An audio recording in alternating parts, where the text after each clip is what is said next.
பிதா, குமாரன், பரிசுத்தாவியின் நாமத்தினாலே ஆமென். தயவு செய்து அமருங்கள்.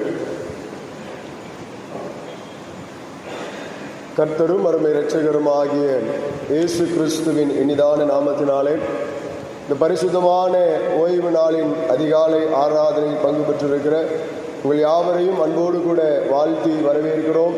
கர்த்தருடைய ஆசீர்வாதங்கள் உங்கள் வாழ்விலே நிறைவான நன்மைகளை கொடுப்பதாக. இந்த நாளிலும் நாம் தியானிக்கும்படியாக நமக்கு கொடுக்கப்பட்டிருக்கின்ற திருவசனம் நியாயாதிபதிகள் புஸ்தகம் 6ஆம் அதிகாரம் 12வது வசனம். கர்த்தருடைய தூதனானவர் அவனுக்கு தரிசனமாகி, பராக்கிரமசாலியே, கர்த்தர் உன்னோடு இருக்கிறார் என்றான். உயிர்த்தெழுந்த ஆண்டவரை அன்றாட வேளையில் அறிந்து கொள்ளுதல் என்று நமக்கு திருவசன தலைப்பு கொடுக்கப்பட்டிருக்கிறது. Identifying the risen Christ in the working place. நாம் அன்றாடம் செய்கிற பணிகளிலே, நம்முடைய வேலைகளின் மத்தியிலே ஆண்டவரை அறிந்து கொள்ளுதல். இங்கே கர்த்தருடைய தூதனானவர் ஒருவருக்கு தரிசனமாகிறார். அவரை பார்த்து ஆண்டவருடைய வார்த்தை சொல்லுகிறது. யாருக்கு என்று சொன்னால் நமக்கு எல்லாம் நன்கு தெரிந்த ஒரு மனிதர் தான் கிதியோன். யார் இந்த கிதியோன்? இஸ்ரவேல் ஜனங்களை நியாயம் விசாரிக்கும்படியாக, இஸ்ரவேல் ஜனங்களை மீட்டு ரட்சிக்கும்படியாக தேவனால் தெரிந்து கொள்ளப்பட்ட ஒரு பாத்திரம். நியாயாதிபதிகளுடைய பட்டியலிலே இந்த கிதியோனுடைய பெயர் 5வது பெயராக வருகிறது. 5வது நியாயாதிபதியாக இஸ்ரவேலை நியாயம் விசாரிக்க ஏற்படுத்தப்பட்ட ஒரு நியாயாதிபதி. இந்த சம்பவம் எப்பொழுது நடைபெறுகிறது என்று சொன்னால், ஆண்டவராகிய இயேசு கிறிஸ்து பிறப்பதற்கு முன்பு கிட்டத்தட்ட 1200 ஆண்டுகளுக்கு முன்பாக, பிஃபோர் 12th century, ஆண்டவராகிய இயேசு கிறிஸ்து பிறப்பதற்கு 1200 ஆண்டுகளுக்கு முன்பாக இந்த சம்பவம் நடைபெற்றதாக வேத ஆராய்ச்சியாளர்கள் சொல்லுகிறார்கள். இங்கே அப்படி என்ன நடந்து கொண்டிருந்தது? இந்த 6வது அதிகாரத்தினுடைய 1வது வசனத்திலிருந்து நாம் பார்த்தோம்னா, இஸ்ரவேல் ஜனங்கள் ஒடுக்கப்படுகிறார்கள். இஸ்ரவேல் ஜனங்கள் சிறுமைப்படுத்தப்படுகிறார்கள். ஏன் சிறுமைப்படுத்தப்பட்டார்கள்? இஸ்ரவேல் ஜனங்களுடைய கிரியைகள், இஸ்ரவேல் ஜனங்களுடைய வாழ்க்கை தேவனுக்கு விரோதமாக இருந்தது. வசனம் தெளிவாக சொல்லுகிறது, அவர்களுடைய வாழ்க்கை, இஸ்ரவேல் புத்திரர் கர்த்தரின் பார்வைக்கு பொல்லாப்பானதை செய்தார்கள். ஆகவே கர்த்தர் அவர்களை 7 ஆண்டுகள் மீதியானியருடைய கைகளிலே ஒப்புக் கொடுத்தார். நடந்தது என்ன? விளைச்சலில் பலன் இல்லை, செல்வ பெருக்கிலே ஆசீர்வாதம் இல்லை.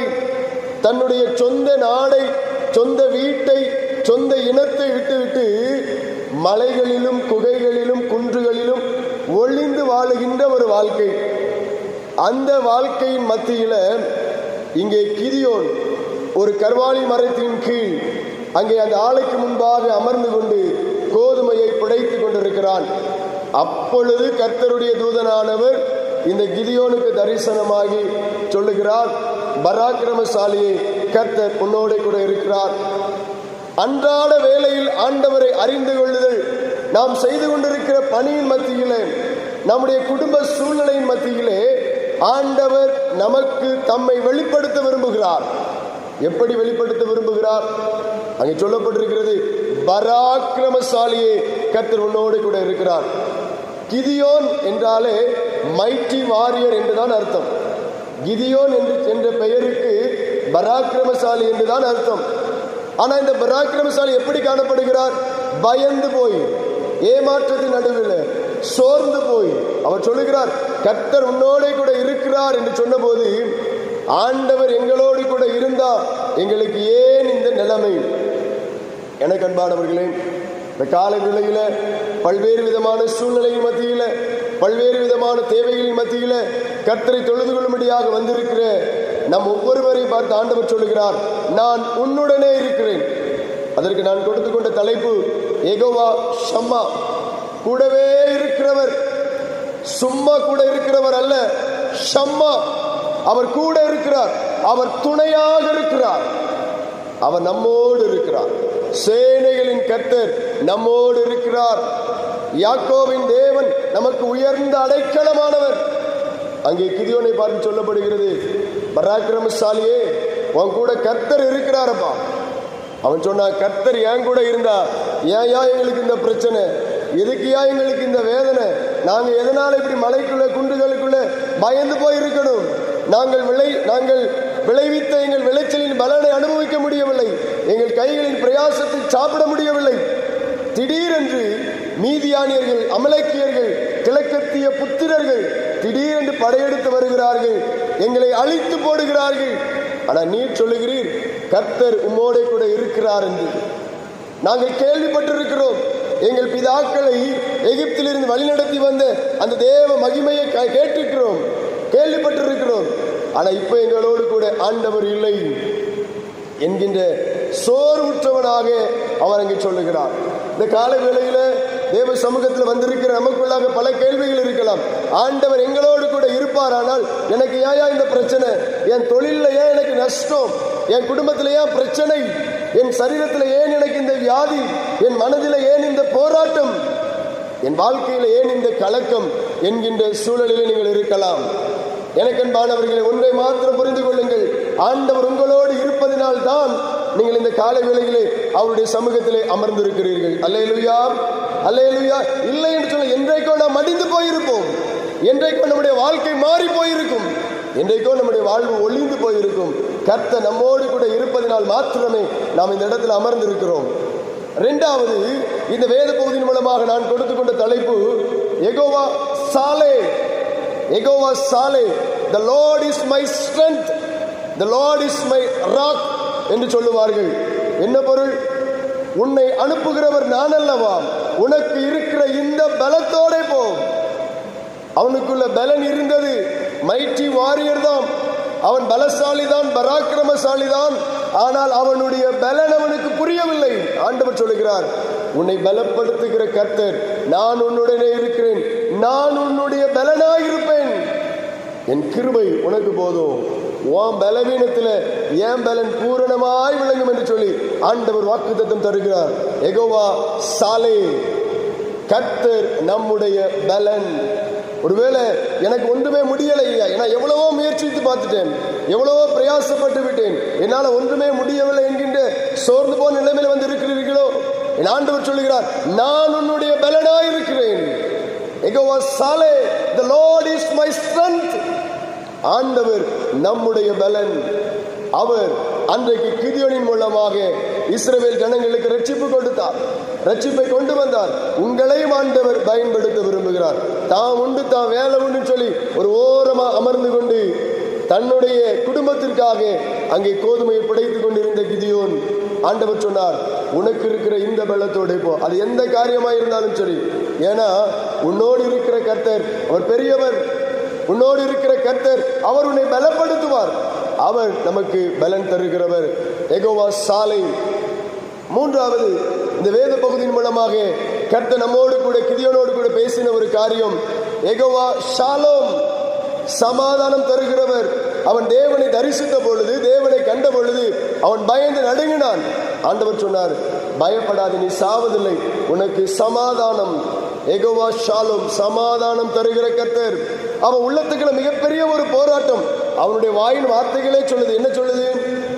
ஆண்டவர் எங்க கூட இல்லை, அவர் எங்களை மறந்து போனார், எங்களை கைவிட்டு போனார், எங்க கூட இருந்த எங்களுக்கு ஏன் இந்த நிலைமை, எங்களால மீதியானியரையோ அமலேக்கியரையோ கிழக்கத்திய புத்திரரையோ மேற்கொள்ள முடியவில்லை, ஜெயிக்க முடியவில்லை, தோற்று போயிருக்கிறோம், பயந்து போயிருக்கிறோம், வெளியே தலை காட்ட முடியாம ஒதுங்கி போயிருக்கிறோம். ஆண்டவர் சொன்னார், நான் யெகோவா ஷாலோம், சமாதானம் தருகிறவர், சமாதானம் தருகிற கர்த்தர். அந்த சமாதானம் எப்படிப்பட்ட வார்த்தை தெரியுமா? ஷலோம், பரிபூரண அமைதி.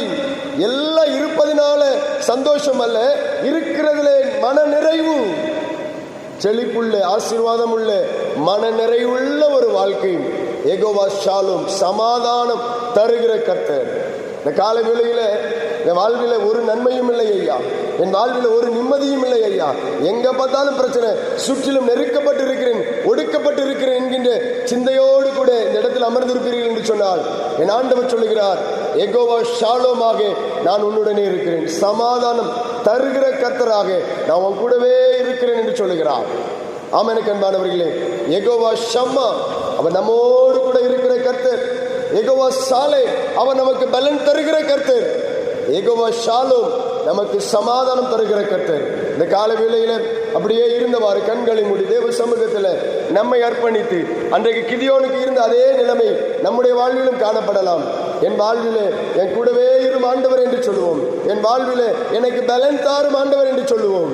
அன்றைக்கு பேதுரு சொன்னாரு, ஐயா நான் முழுவதும் பிரயாசப்பட்டோம், ஆனா ஒரு மீன் கூட இல்லை ஐயா, ஒரு மீன் கூட இல்லை. ஆனாலும் உங்க வார்த்தையின்படி வலையை போடுகிறேன். வலையை போட்டாருங்க, வலை கிளியத்தக்கதான மீன். இன்னைக்கு உங்க தொழிலில், உங்க வியாபாரத்தில், உங்கள் கைகளின் பிரயாசத்தில் ஒரு ஏமாற்றத்தோடு இந்த இடத்துல வந்திருக்கிறீர்களோ, ஆண்டவருடைய கரத்தில் ஒப்புக் கொடுங்க. சுவாமி, நான் எவ்வளவோ முயற்சி பண்ணி பார்த்துட்டேன், நான் எவ்வளவோ பிரயாசப்பட்டுட்டேன், ஆனா நான் எதிர்பார்த்த நன்மை இல்லையே, நான் எதிர்பார்த்த ஆசீர்வாதம் இல்லையே, இன்னும் என் வாழ்க்கையில நிம்மதி இல்லையே, இன்னும் என் வாழ்க்கையில சந்தோஷம் இல்லையே. ஆண்டவரிடத்துல கேளுங்க. அவர் சொல்லுகிறார், நீ பயப்படாதே, நான் உன் கூடவே இருக்கிறேன். நீ பயப்படாதே, நான் உன்னுடனே இருக்கிறேன். திகையாதே, கலங்காதே, நான் உன் தேவன். நான் உன்னை பலப்படுத்தி உனக்கு சகாயம் பண்ணுவேன். என் நீதியின் வலது கரத்தினால் உன்னை தாங்குவேன் என்று சொல்லுகிறார். யெகோவா ஷாலோம் சமாதானம் தருகிற கர்த்தர். யெகோவா சாலே அவர் பலப்படுத்துகிற கர்த்தர். யெகோவா ஷம்மா கூடவே இருக்கிற கர்த்தர். நல்ல ஆண்டவரே, உங்க வார்த்தையின்படி ஒவ்வொருவரையும் பலப்படுத்துங்க. உங்க வார்த்தையின்படி ஒவ்வொருவரையும் ஆசீர்வதிங்க. நீ ஆசீர்வதித்து அனுப்புகிறதற்காக ஸ்தோத்திரம். உயிர் தெளிந்த ஆண்டவர் எங்கள் வாழ்விலே யெகோவா ஷம்மாவாக, யெகோவா சாலையாக, யெகோவா ஷாலோமாக கூட இருந்து ஆசீர்வதிப்பீராக. இந்த வாரம் முழுவதும் நன்மையும் கிருபையும் எங்களை தொடரட்டும் ஐயா. புதிய பலத்தோடு, புதிய உற்சாகத்தோடு, புதிய தைரியத்தோடு கூட கடந்து செல்ல கிருபை தாங்க. வந்திருக்கிற அத்தனை பேரையும் ஆசீர்வதிங்க. தேவ கிருபை எங்களை தாங்கி வழி நடத்தட்டும். இயேசு கிறிஸ்துவின் இன்ப நாமத்தில் ஜெபிக்கின்றோம் நல்ல பிதாவே, ஆமென்.